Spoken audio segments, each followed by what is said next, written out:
This is Joe Wayne with the Anti-COINTELPRO Show and InstinctForSurvival.com with a friendly reminder. Don't forget to hit the bell. That's right.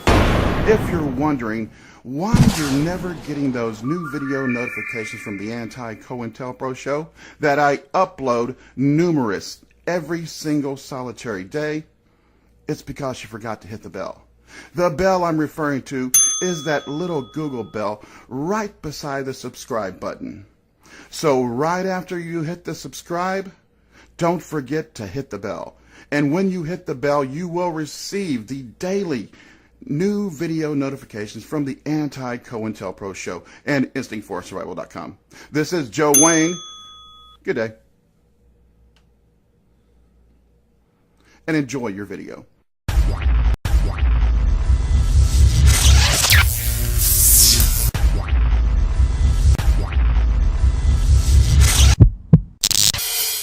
And the battle over the Electoral College still raging. Up next, one writer who believes our current system is inherently undemocratic, and therefore 5 unelected judges should change it.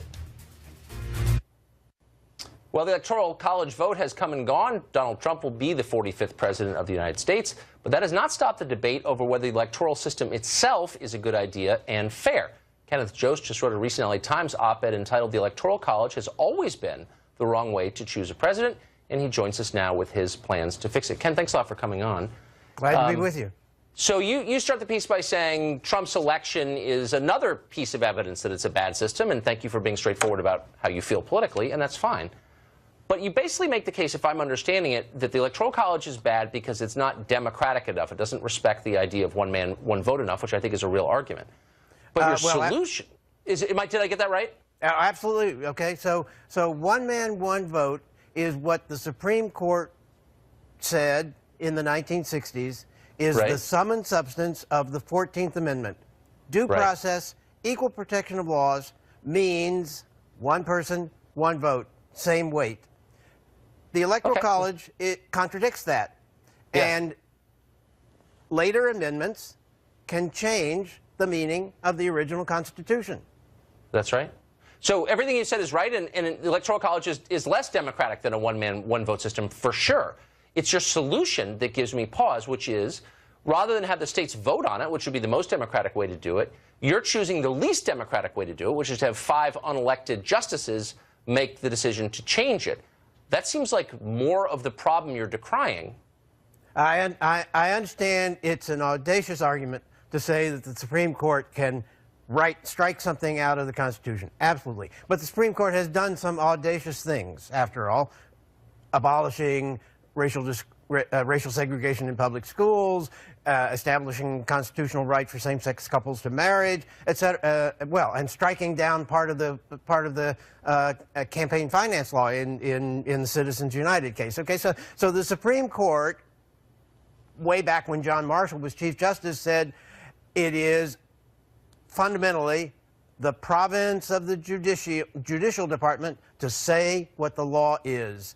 And if the Electoral College violates provisions of the Constitution that were added afterwards, it's the court's job to do it. But wait, I mean, leaving aside, you answered a separate question. You're basically saying the Supreme Court can find the Constitution itself unconstitutional, which seems insane, but I'm not a lawyer. I'm asking you a deeper question, though, which is, if your objection to the Electoral College is that it's not democratic enough, you want 5 people who've not been elected by anybody, who have lifetime appointments, to, by fiat, get rid of it. You want the king to come in and make everything better. That's the opposite of democracy. So why wouldn't you want to vote on this? Why shouldn't the people decide to empower themselves? Why rely on judges? Because it is the province of the judicial department to decide what the law is. And no. Sure, a constitutional amendment would be a neater, a more convincing way to do it. And let's remember, the part of Article 2 about how to elect the president was not the best work that the framers came up with. Okay,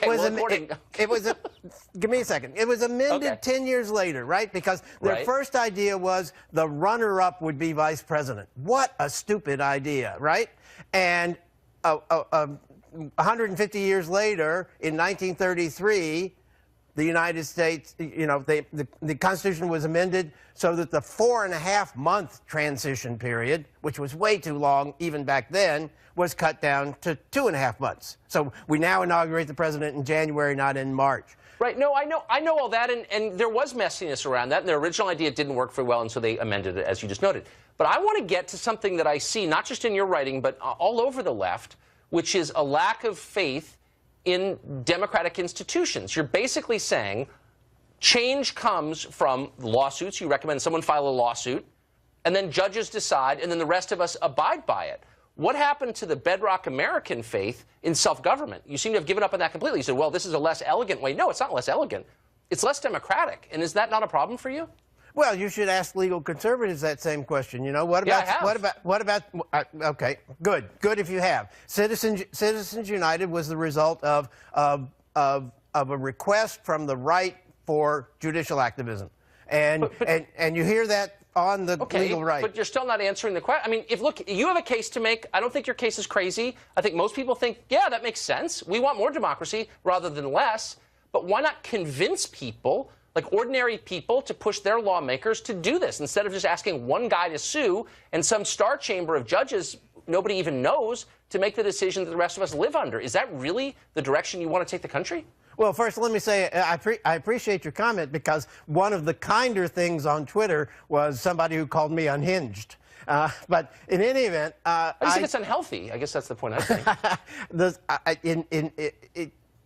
The Supreme Court has, in some sense, the final authority on what is constitutional. It's not really the final authority, because once the Supreme Court rules something, there can still be, subsequent, backlash and et cetera, et cetera. But the Supreme Court is the institution that can say in a definitive way, this comports with the Constitution or does not. But in the end, the people rule, and I think we should all remember that. Anyway, Ken, thanks a lot for that. We appreciate it. Glad to be with you. Appreciate the time. Well, you've heard a lot about fake news recently in the